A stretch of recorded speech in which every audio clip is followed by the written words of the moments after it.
Okay, before we do it, Kate, I need to ask about the sweater that says Elton John Local Crew. Oh, is that? This is my... Oh, it's a t-shirt. Sorry. It's a t-shirt. So my brother, he is a supervisor for events, like for large-scale concerts and rallies, and Rhino Staging is the company he works for. And so he brings home concert tees and crew tees. So he worked on Elton John, not me. I was like, Kate, how have we never talked about you? How amazing would that be? I have a Beyonce crew shirt. I have an Elton John crew shirt. Yeah. Very cool. My mom, he gave my mom a BTS crew shirt. Oh, nice. She's so excited. Yeah. I love that.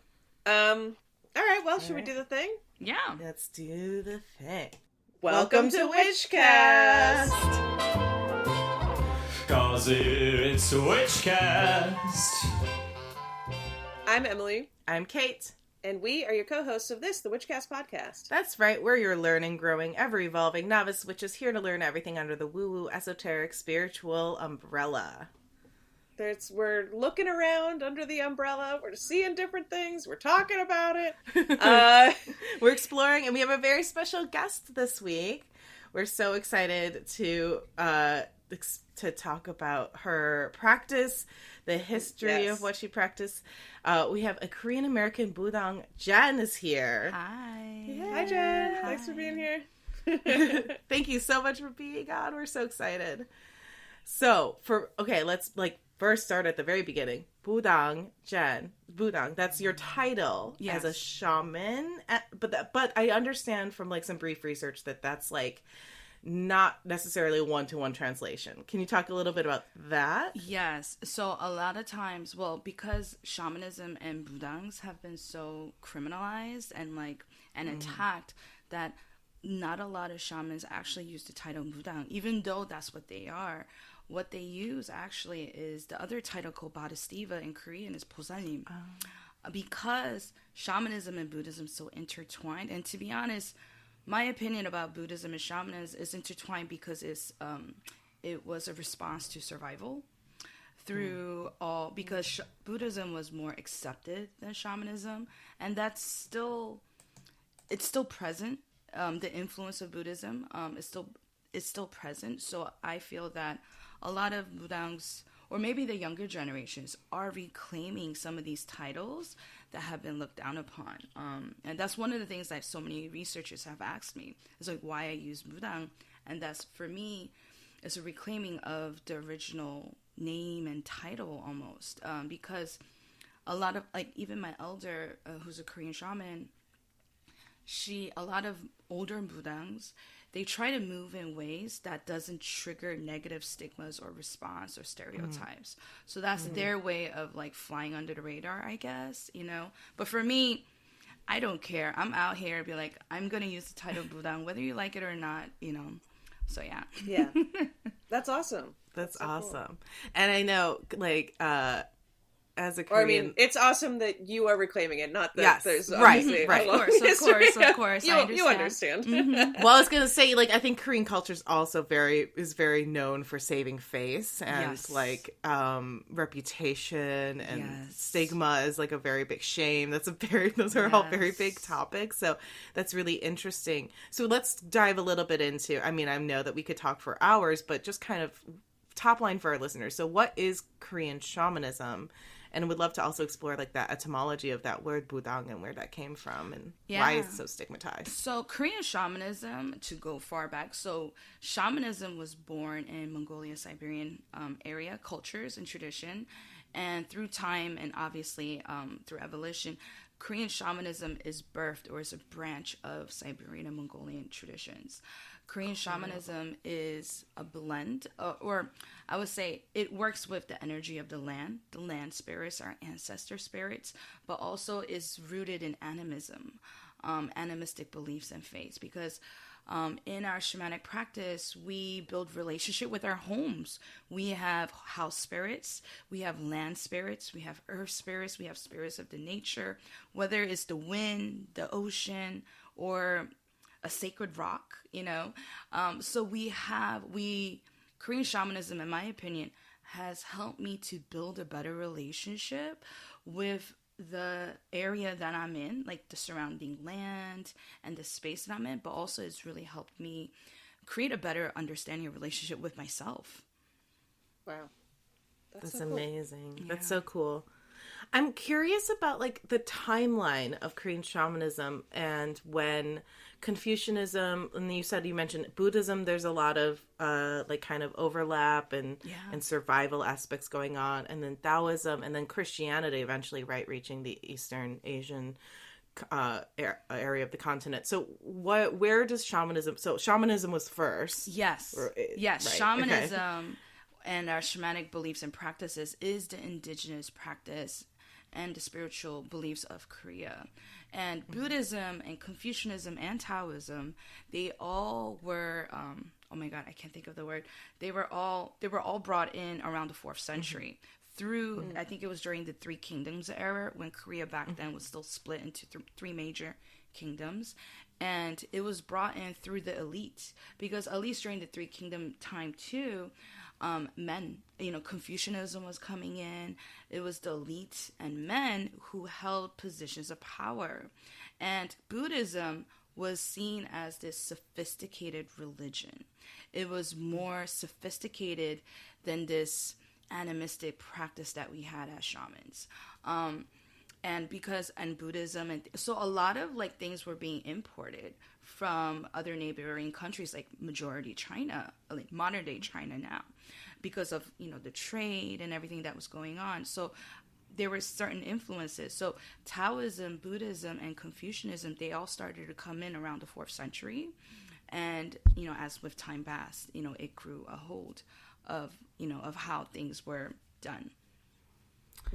Would you say that like the Korean shamanism was more like matriarchal, or maybe more neutral, at least as a practice? So this is my personal beliefs, just because of the things I've experienced, because of my personal experience, and so when we're talking about shamanism, I just want to say that shamanism is it's like an umbrella term almost, because anything that had to do with any type of spiritual practice back in the ancient time was all labeled under shamanism, right? So like during the Shilla dynasty period, like during the Shilla Three Kingdom period, there was a very well-known group of warrior men. I think they call them hwarangs, which is like the flower warriors.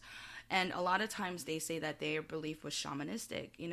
What I'm trying to say is that there were so many types of spiritual practice within Korea, and it all went under this umbrella of shamanism, because anything that was spiritual. I'm sorry, I forgot the question while I was talking. No, that's great. Yeah, I guess Kate was asking if you felt like shamanism was more matriarchal, but I think what you're saying is that shamanism wasn't one thing. It wasn't one thing, but I do believe that shamanism is matriarchal, because the way, or maybe it's the role that women play and the roles that we have, that plays a huge part in shamanism, because in shamanism, family is such a huge component and part to it. One of the earliest, so for example, when we look at the mythology of Tangun, which is the god king of Korea, and the mythology is that his parents is Eungyo the bear, is a bear that transformed into a woman, and his father is the son of heaven who came down and met Eungyo the bear, and and they had Tangun, right? And in that mythology story, the role of the bear woman is so overlooked and so oversimplified that she went in a cave, she transformed, she wanted a son, and bam, she got a son. Like, the story doesn't go into details, but there's been a lot of talks about how Eungyo the bear was the first Mudang because shamans is about this transformation, is alchemy, right? So how a bear went into a cave, ate ritual foods like mugwort and garlic only, and after 21 days the bear transformed into a woman, and that she was lonely and went into the mountains, went under the birchwood tree and prayed to the gods and moved the heavens, where God descended down from a tree, and they created their child, Tangun, the king. There's a lot of issues around that story, to be honest, a lot of issues around that mythology, because Tangun, actually, there's a lot of scholars are also saying that it wasn't a male king. It was probably originally a woman. Oh, shit, because no way. even a lot of our spirits, because through Confucianism, Buddhism, and Taoism, they're all depicted as men. But originally, even the earth spirit, or we call Sanshin, is the god of the mountain, is this white, is like this man with a white long beard, and with the tiger, originally was a woman, was a feminine energy, feminine spirit that through all these things changed over time. It was colonized. Yes, Yeah. yes, and to patriarchy and Confucianism and all that stuff. Yeah. Which is, I mean, so much the story of a lot of the things that we have talked about on this podcast, just to draw back to other episodes and other things we talked about, which is just like this, the power structure coming in and saying, okay, this is no longer okay, and figuring out how to sort of demonize and change existing religions in order to fit their new idea of having a bunch of men in charge with money. Yeah. But oh my shamanism gosh, I feel is like very matriarchal. Like, to answer your question, if I didn't answer it, sorry. No, you did. You're You did. I'm just like, that's so funny because I remember reading that story so much and hearing about it so much as a kid, and like that's blowing my mind. So I guess to translate in a way of what you're saying is that shamanism is really a folk practice in a sense. It's like folk magic, and so it's individual and it's regional, but and it's something. Do you feel like there's a lot of maybe modern practice of shamanism that people aren't even realizing, oh, this is actually harkening back to our ancestors from those days? Everything within Korean tradition and culture is rooted in our shamanic practice. Like Korean art, like our singing, like pansori, right? Korean traditional singing was birthed from Kut. Kut is shamanic ceremonies, is grand ritual ceremonies. Pansori singing was birthed from shamanism, like shamanic Kut, because a lot of times the Mudang or the shaman will go into oral epics, into singing the songs of our mythology stories, and that was the inspiration or birthed pansori. Or anytime our drums, like our musical instruments, our drums, all came from ceremonial spaces. We say a lot of times we use like drums and like metal gongs. And the reason why those are part of our ceremonies, because when the drums and the music starts, it rings the heaven and the earth, So a lot of like our Korean, like cultural and traditions is rooted in shamanism. Like, for example, how women or people who have children after their birth, the traditional method is to have byokguk, which is seaweed soup. And that was also birthed from the ritual practices of worshiping Samshin, which is like the fertility goddess, or the grandmother of childbirth and things like that. So like when mothers or when people who birth humans, they eat byokguk, the seaweed soup, is actually an offering to Samshin harmony. So a lot of our practices is rooted in shamanism. That's so wild. That's very cool. That's so cool. And like probably the majority of modern day Koreans don't even realize that that's where these traditions are coming from. Yeah. They're just traditions. Yeah. Like growing up, when we practice or when we celebrate anything that was like Korean traditions, at least the way I was told in my family was, oh, this is just Korean culture. This is the way we do it. And there's never a further explanation of how this came about. And I think it's wonderful and fascinating to see the foundations of our culture, of Korean culture, being based on animistic and shamanistic practices. That's so cool. Yeah, I mean, it must give you. I mean, I don't know, but like, it feels like it would really sort of give you a sense of connection to like these traditions and your own past, to be able to talk about like where they come from and and why you're doing these things, not just like that you do them. Yes. So speaking of, how did you get involved? How did you first get started in like, okay, wait, I want to explore this more. I want to study this. So it's a long story, right? But it's okay. That's what we're here for. Yeah. Ever since I was young, I was always in like this realm of spirituality. My grandmother, she's Catholic, but I was introduced to religion and spiritual practice through my grandmother. My grandmother from my father's side, because I was raised by my grandmother, my paternal grandmother. And, you know, even though her practice was questionable, she blended Catholicism and Korean folk magic together. So she was practicing a Korean version of Catholicism, which is very interesting.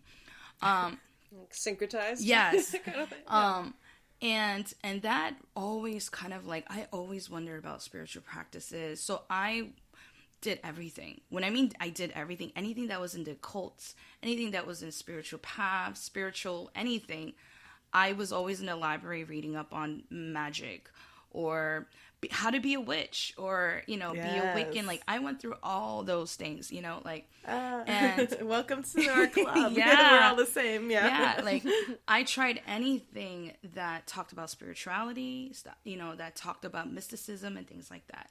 It wasn't until like I got towards my late 20s, I think, after I dabbled in all sorts of shit that I should not have, when I felt, well, I'll say Shinpyeong. So Shinpyeong is the shamanic illness, or Shin means spirits, Pyeong means illness. So it's talking about the shamanic illness or divine illness, like it's said in different areas, different terms is what they call it. But it was a calling of the spirits. I had it throughout my entire life, but it just started to intensify as I got older. And at that time, it was a really difficult time because at one point I was homeless. I was like living in the basement on my friend's couch. It was during those times, those hardest moments where I was having the most spiritual experiences, and they were scary because I will be sleeping on the couch, and I will be violently woken up, like someone's like pushing me awake. And then I smelled like blood. You know, like how blood has its metallic iron. I was having these type of weird events. Or when I was in school, I went to college, but I was taking night school because I was working full time. And I remember going to the bathroom at my night school, and someone pushed me, and I thought there was a person there, but there was nobody there. So I thought, maybe I'm being clumsy, I'm being whatever. And I would just walk again until I got shoved again. So, like, I was having all these, like, your very were like, real, wake up, girl. Yeah, like, these very real experiences. And, you know, I started exploring core shamanism or different things. But a lot of these experiences intensified. It wasn't until I experienced a full possession, almost, or I don't know if it was a possession or when I experienced the spirit walk through me. When I had that very, very real physical experience, I lost my marbles. Like, I just lost it. And it's something that I felt like I was struggling all throughout my life. Like, I don't know how to explain it. Like, having all these experiences, I thought that I was cursed. I was haunted because also I was obsessed with psychics because I was obsessed with finding an answer. And I would go to all these Western psychics who would all tell me, like, you're cursed. You have someone cursed your family, your maternal line. Wow. So listening to that narrative, I was, like, very scared and I was someone that was scared. Yeah. Yeah. And I just, like, suffered alone because part of me was denying what was happening to me. Part of me was trying to make sense of what was happening to me and being influenced by Hollywood, you know, all those horror movies, right? And being influenced by my Christian and Catholic roots, I think that I was in this internal struggle of war, like this struggle. It wasn't until I felt I reached the end of my rope, I was like, I can't go on living like this anymore. My health was really bad. I was like bedridden. I was in chronic pain. Just a lot of stuff that I really didn't have much to look for or look up to. At the time, I was a new mom. So I was thinking this postpartum, like thinking all these like rational things. Wow, yeah. And then, you know, then I started to notice my son at that time was like 2 years old, started to act a little bit weird. Like he would get up in the middle of the night, stare off into darkness. Or one time he would talk about how there's a person here when there was nobody here. He was kind of like creeping me out a little bit. But But when I started to see similar things in him that I had experienced, that's when I realized, I was like, you know what, maybe this is, like, maybe I'm not losing my mind and I'm not going crazy. So then I called my mother. I told her everything, because my mom and I, we were separated. Because my parents divorced, I was raised under the care of my grandmother. I didn't reunite with my mother until, like, in my late teens, like 17, 18, around that time. So we were still developing a relationship, and our relationship was very toxic, to be honest. It was still hard. And at that time, I reached out to my mom, told her everything, because I knew I couldn't turn to my family from my father's side, because they're very Catholic. So I knew immediately this is not something they're not willing to give me space or listen to me in. And they were trying to hire a Catholic priest from the Vatican to do an exorcism on me, you know? Oh my God. Because they believe you that... almost ended up in the Pope's exorcist books. Because they were convinced that again, my grandmother is Catholic, so my grandmother believed that she was chosen by God, so she would have her mini exorcism rituals with me every Saturday. Grandma, poor thing. You must have been so there's a lot of stuff like in my life. Yeah, there's a lot of stuff. So I was always raised, like, because my grandmother and I, we didn't get along. So my grandmother always called me Magiseki, which means, like, the devil's spawn or the demon child. So I always had this belief that I was cursed by demons. Like, hearing that narrative at home from my grandmother and going to, like, these psychics. How could you not, it was just, on. Yeah. But she's like also kind of like low-key calling her son the devil then? Yes. Exactly. Right? Exactly. But still, no, that's terrible. That's terrible. That's like, wow. So toxic. Okay, continue. So finally I told my mom, like, I lost it on my mother. I was like crying, talking about, like, I don't know how much more I could live like this. I was just really frantic. So she flew up. She was living out of state. So she flew up to New York. And then she started taking me to Mudangs in my own fucking backyard. I'm sorry, are we allowed to curse? In my own backyard. Oh yeah, of course. Curse as much as you fucking want. Thank you. She started taking me to Mudangs in my... Thank you. Sorry. Okay, sorry, go. No. She started taking me to Mudangs in my own backyard. I had no idea. I was, at the time, I'm living in Queens, Flushing, New York. And, and Flushing is a very, East Asian population, community. And there's a big Korean community there. Like, if you come to Flushing, you'll see churches on every corner. Like, it's a very big community. Mm-hmm. I had no idea among this community there were shamans living among us or in us within the community. I had no idea. And all you needed to do was look in the back of a local Korean newspaper. And you see all their horoscopes and all their that's all it took. Wow. Look in the back of a newspaper, you see their ads, Wow. Or it's something that's so hush-hush.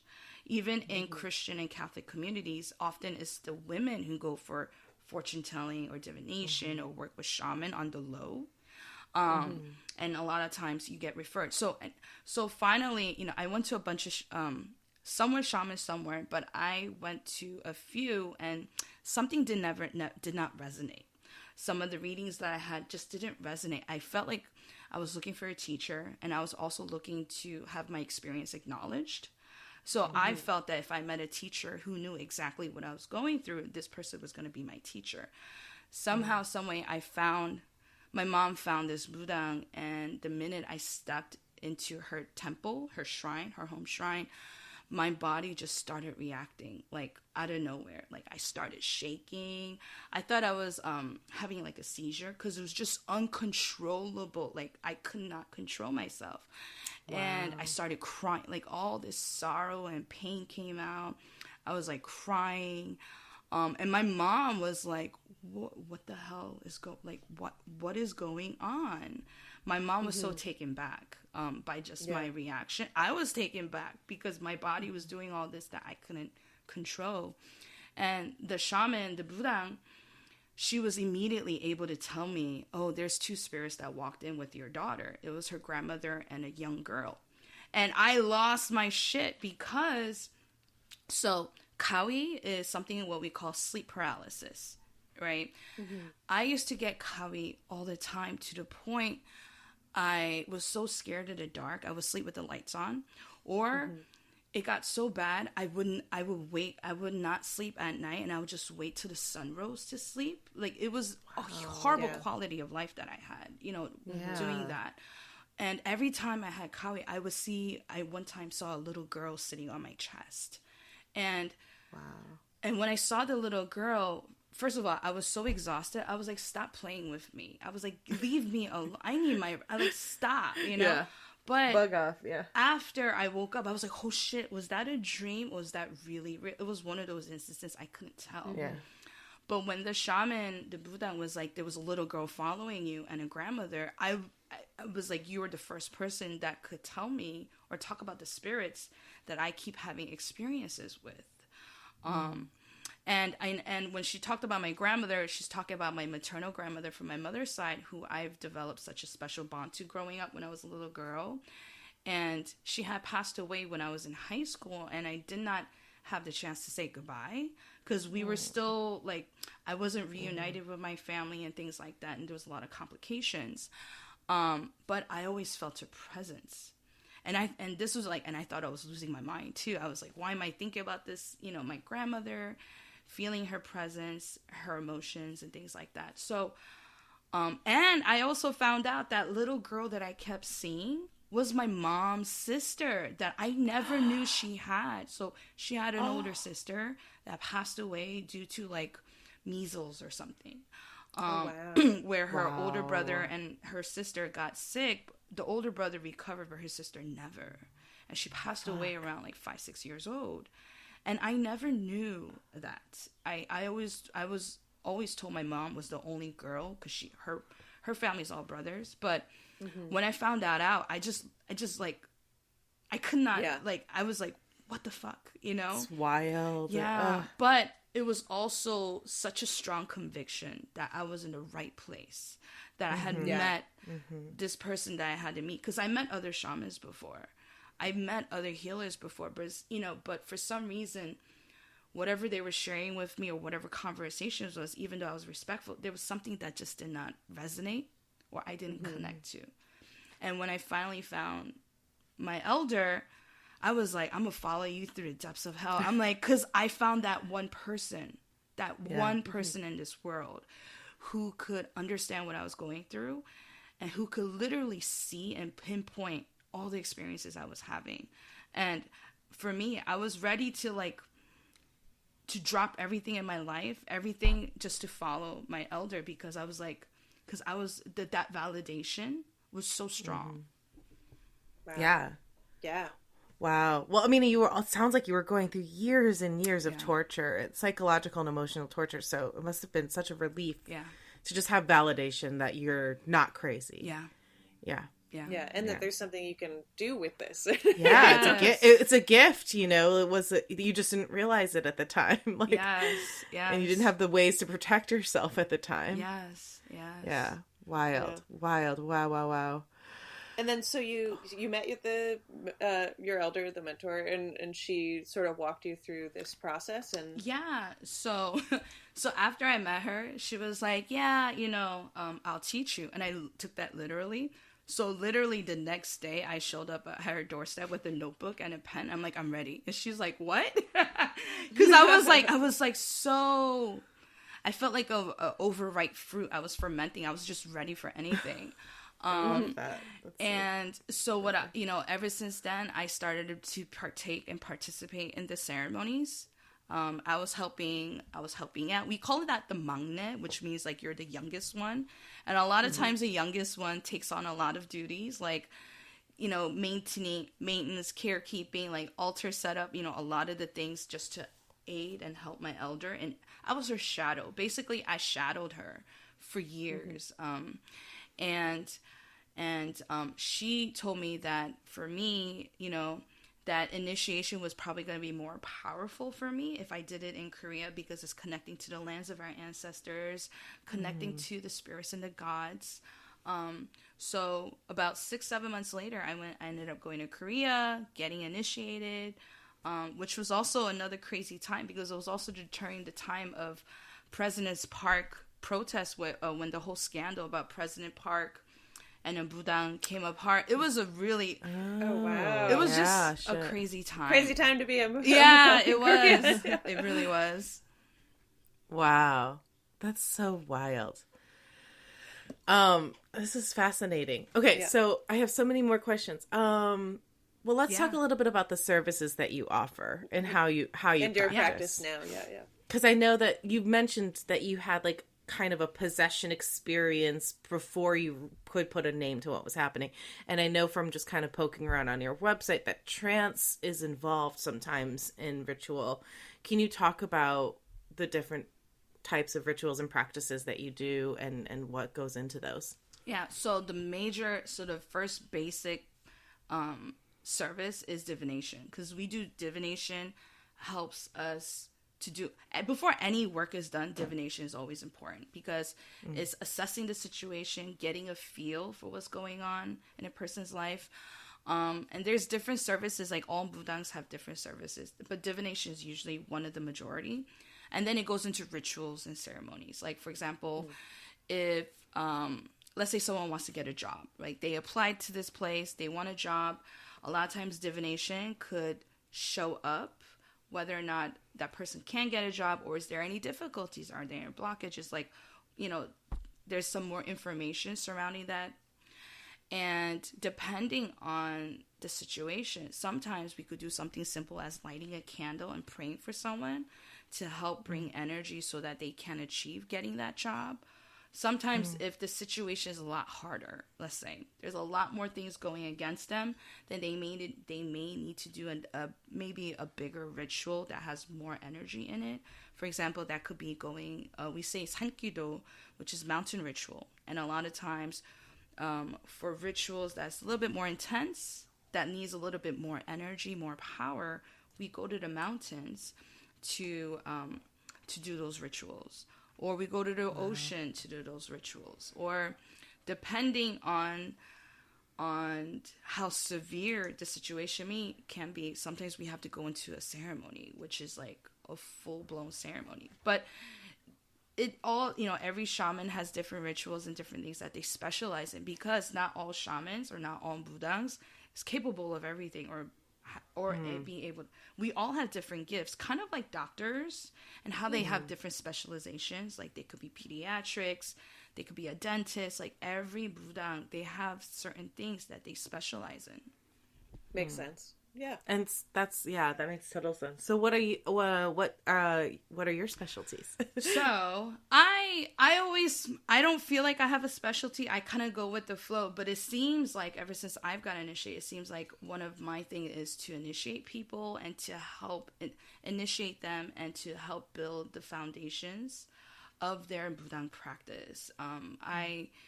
I've been, one of the first rituals I ever did after I initiate was to initiate someone else, Wow. And that was kind of been the theme, I would say, because when I say theme, we believe that our spirits, our guardians, sends us our clients, sends people to us.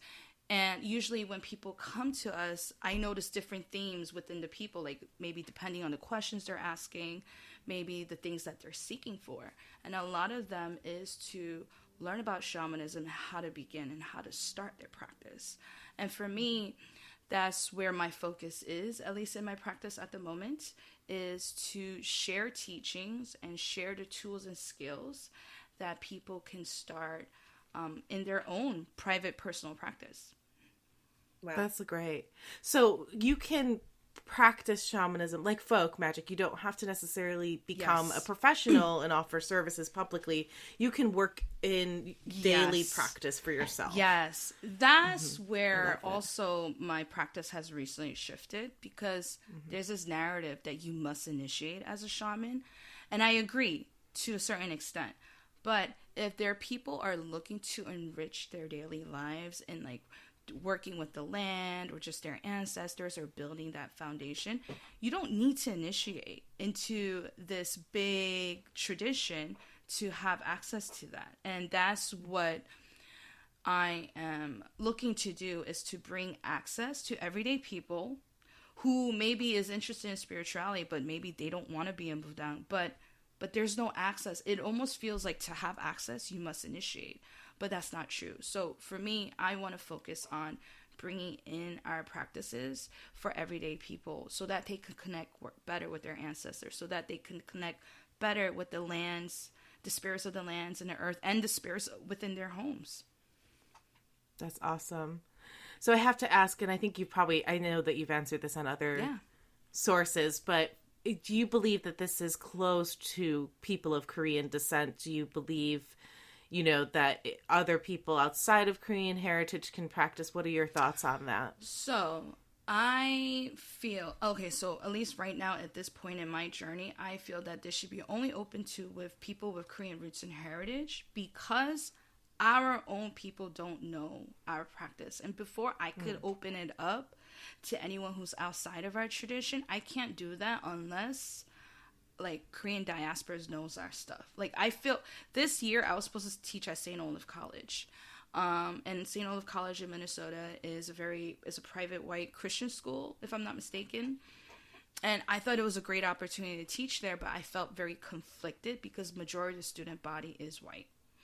And I felt like part of me was like, oh my God, this is amazing. I get to teach at an institution, an education institution, which I thought was great. But on the flip side, it was to white people. And I have so many conflicts around that, because I was like, how can I teach, outsiders without teaching our own people first? So for me, the reason why I say this is because Korean shamanism is our story. Like the way we practice is not just, we don't just do it just because we're doing it. This is thousands and centuries of our stories, of our ways being handed down. And I also do feel that it's important to have connection to those stories. For anyone who's outside wanting to learn Korean shamanism, I think that it's okay, but I personally won't be the person teaching it at this moment, because my path right now is focusing on Korean diasporas. But I think it maybe is open, but as long as they take the energy to learn the practice of why it is, the culture, the history, and the stories, not just because they just want to learn how to do a ritual, but to understand why that is. Because once you understand why we do the rituals and for what reasons and with the symbolism, it becomes so much powerful. And without that, like battery to play, I feel like that's like the secret sauce that you need in this recipe. I think that makes total sense, because I think, non-Koreans can still partake in services, right? Yes. Like they can still come to Mudangs, they can still get a ritual done or get their, get divination done. I understand. I think it's when you have a fledgling, struggling subset of a practice, of a religion or spiritual, history, it's not strong enough sometimes to be spread too far. Like, I think, like, I kind of feel that way about, like, Vodou as well. Like, there's so much, it's, I think, definitely more established, at least from my perspective, at least right now, from what I can tell, than Korean shamanism. But there's so much stigma and, there's so much history rooted in it. And so, like, I think, that's where things can get, I think, tricky, because the more it spreads, the more open it is, the more naturally it's going to morph and evolve and change and get blended. And then so if it doesn't have a strong enough foundation, I can totally understand wanting to preserve that. Yeah. Especially for now. I think that's totally fine. Yeah. I mean, and I think it's one thing for people who are, interested in spirituality broadly to go read about it. It's another to be like, okay, well, this is going to be part of my thing now. Yeah. Yes. A curiosity can be good, but like taking it and doing something with it is a very different thing. Unless it's been taught to you. I mean, like, there are times when I have, non-Korean clients who would come to me and they're having issues around, like, let's say, negative energy in their homes or spaces. I would teach them certain methods, like to do a cleansing, right?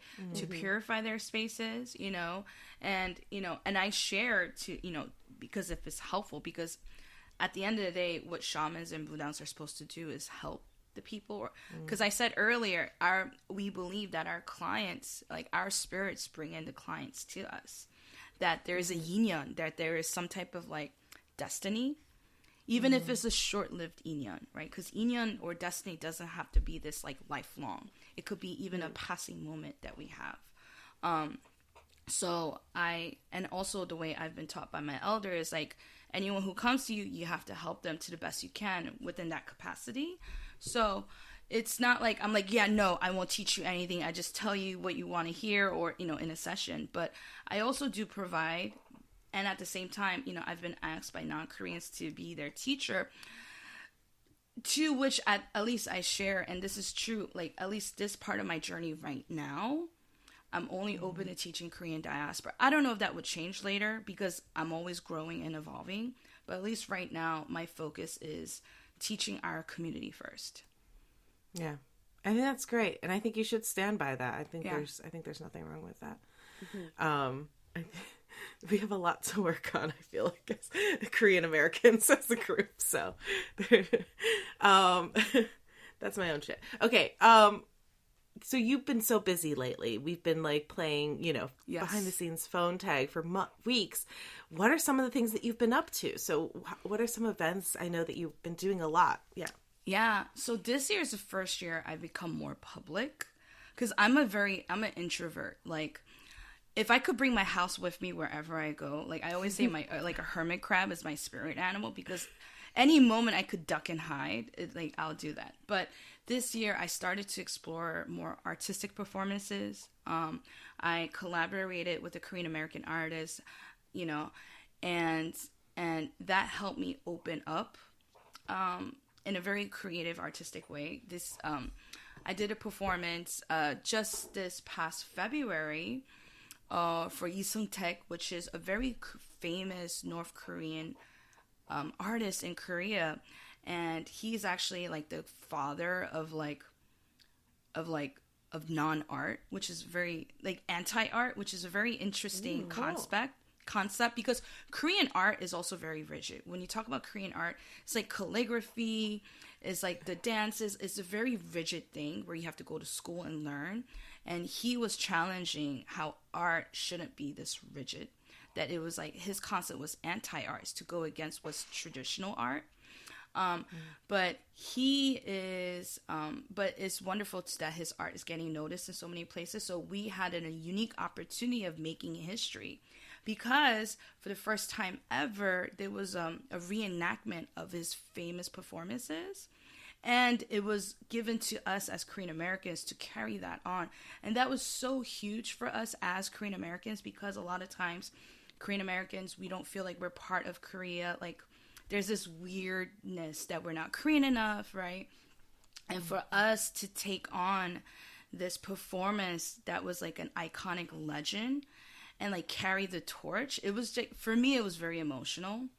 For me, it was such a powerful thing to be part of, because we were making history in that sense.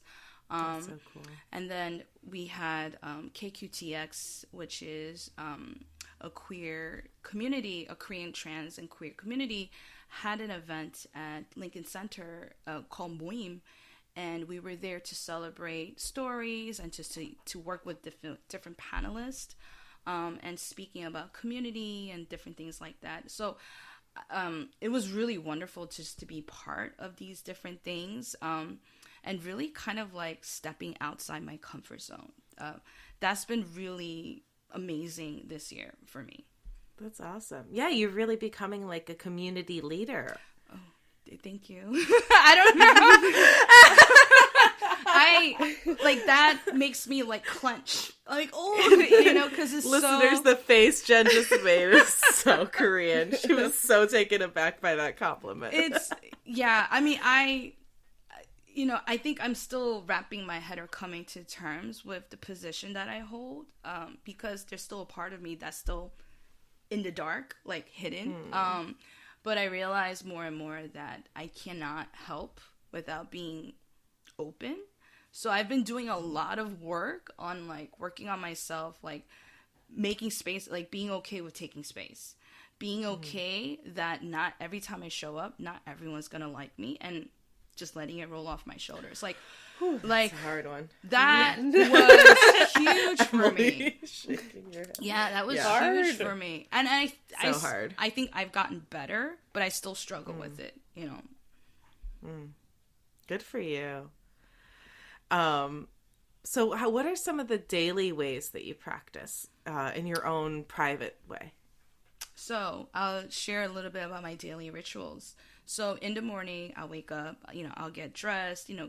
We always say that before you could take care of your altars or do any offering, that we must come clean, like purified or clean. So that means that I don't have stinky morning breath, that I brush my teeth or I wash my face before I present myself to the ancestors and to my guardians, to the spirits. Once you do, I go to my main altar, which is this right here, and I'll do my insa, which means it means to greet or to bow.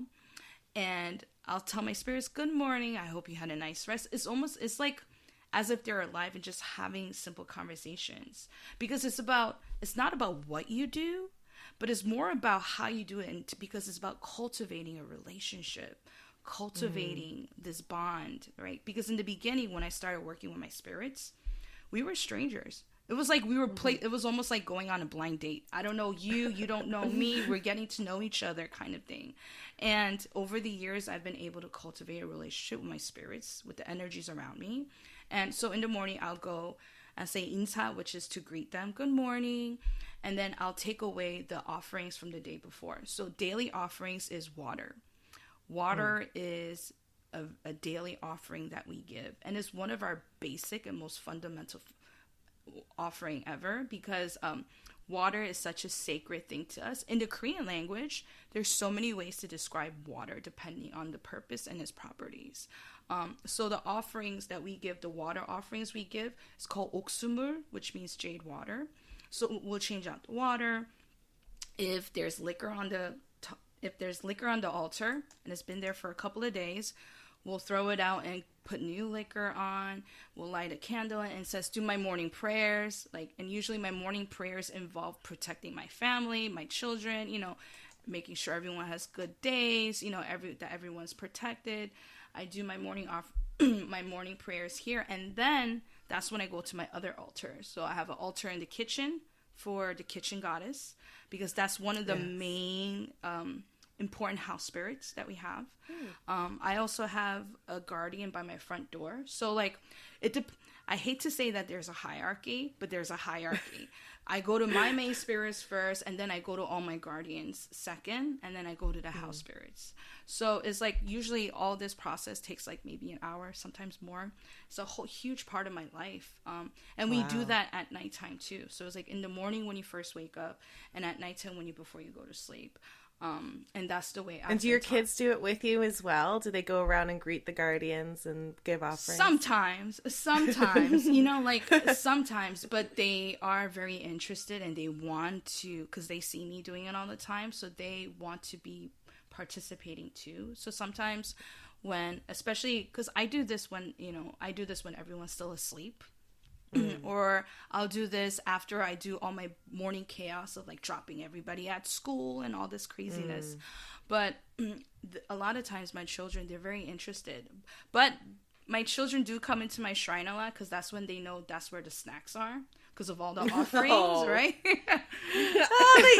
eat the offerings. Yes, So, but they've been taught the process nuts. of how to ask for it and stuff. And there are times where we say no, sometimes a lot of times we have children spirits, so there's candies, chocolates, you see toys and things like that, and that's very attractive to my children, so they'll come in asking for a piece of chocolate. But before I could take it off the altar, I ask, can I take this? Are you guys finished with this? Can I take this? And most of the time they say yes, but there are moments when they're like, no, we're not finished with it, so we'll stay. Then my children have to wait a little longer. Wow. I love that. That's so great. Yeah. Will you send us a few links of some reading that people can do if we have any listeners who want to learn more about Korean shamanism or, practice? I don't know. I mean, how much of it is written? Is it all very kind of orally passed down, or? Okay, so a lot of it is orally passed down. And a lot of the information you can read is mostly academic research, because there's really no books on Korean spirituality, period. Wow. There's I was gonna nothing, say. right? Yeah. I'm actually in the process of working with a publisher at the moment. I can't say. Nice. Everything is still preliminary. It's still very early, but of creating some type of book or sharing some of these practices for people to bring in their everyday practice, like writing the book that I wish I would have found when I was back in the library searching occult and things like that, so there's really nothing per se, but there's a lot of academic research, like of scholars and anthropologists who's research Korean shamans, but even the research is still not accurate, because a lot of times in research, like they talk about transpossession Mudangs, but they don't talk about like all the different types of shamans, because Korean shamans is not just this one body. There's different types of shamans. There's different types of shamanism. So I feel like there isn't this one book, but I do recommend this book that just recently came out, written by my friend David Shi, and is written through Wiser Books. And it's talking about North Asian shamanism.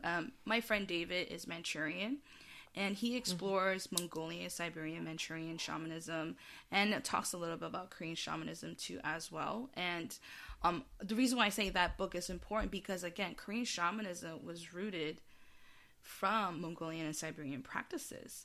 So for me, I find that it's important for me to understand Korean shamanism. I also explore Mongolian and Siberian shamanism too, to get a better understanding of why or how some of these practices came about.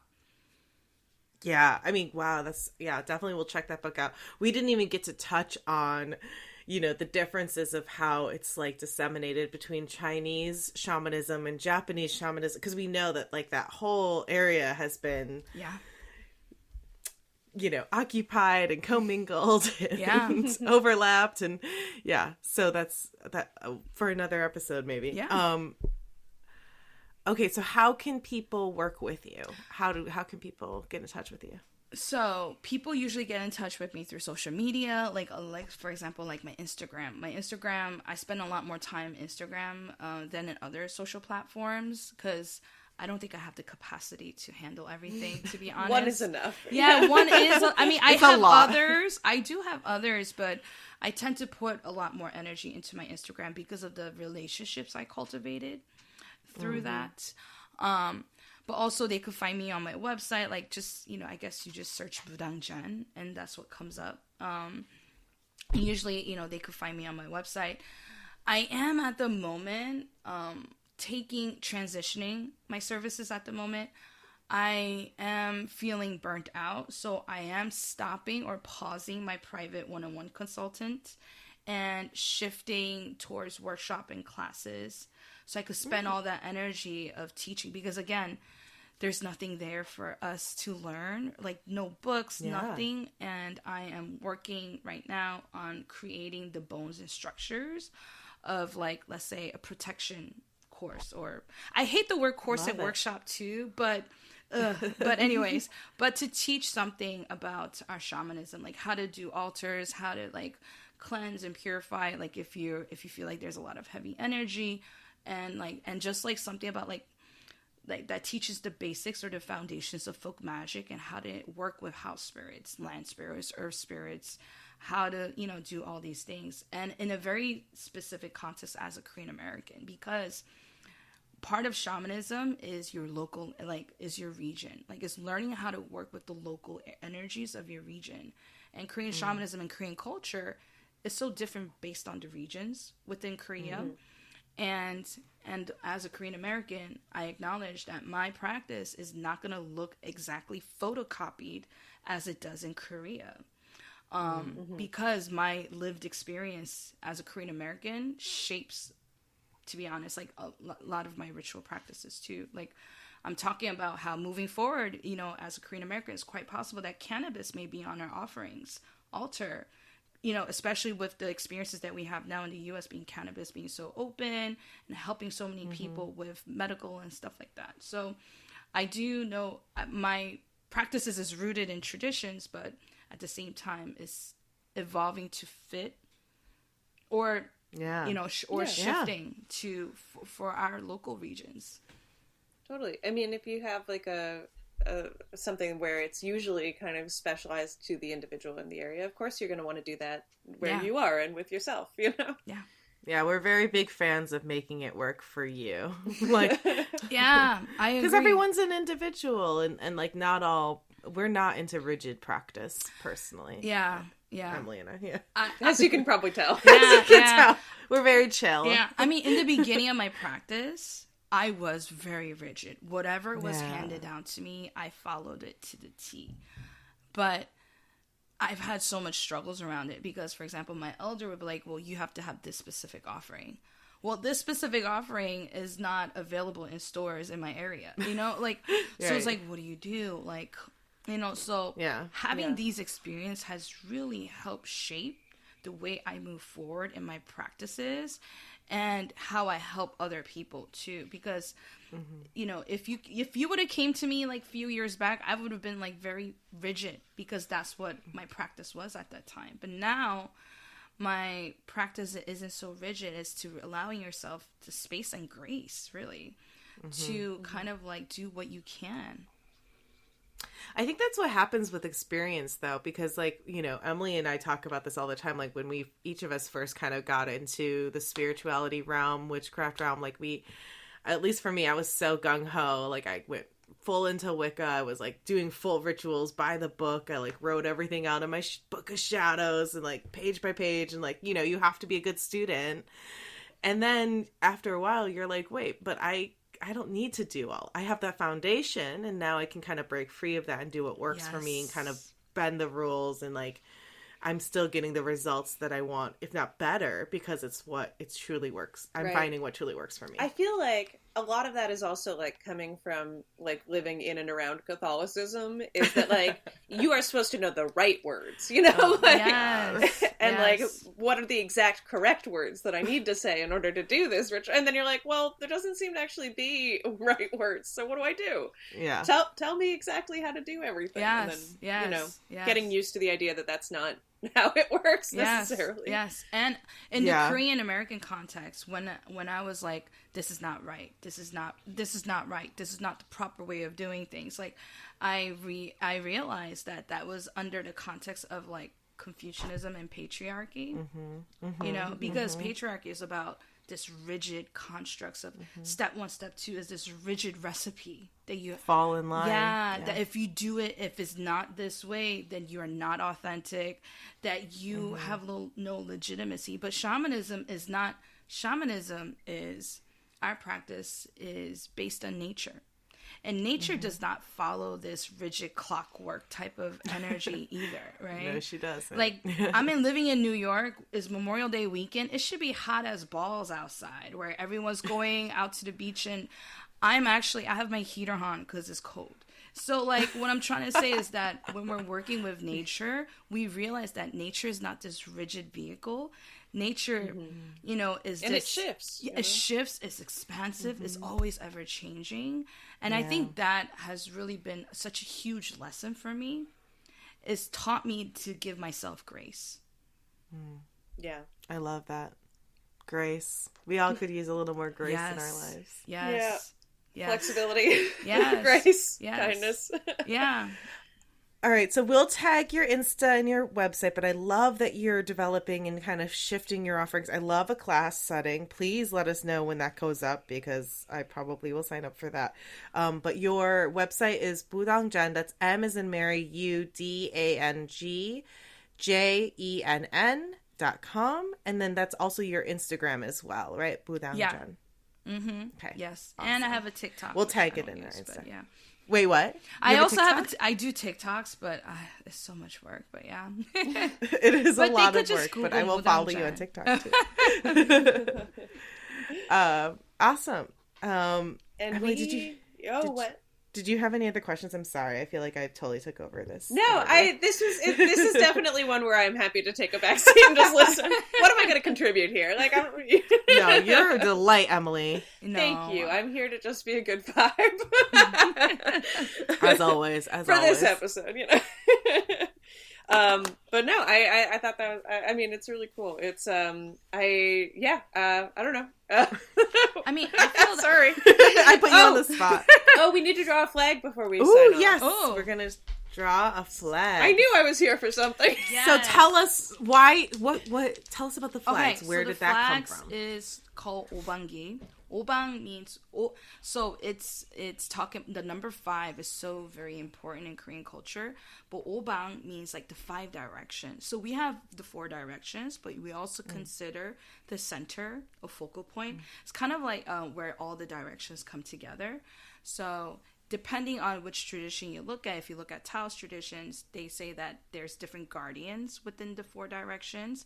In shamanism, we call it 오방 장군, which is like the warlord generals, or 오방 신장, which is like kind of like, they're also warlord, but they're like kind of like, the difference between 장군s and 신장s, just to give a explanation, 장군s are like this, is like this military general, and 신장s are kind of like your personal bodyguards almost.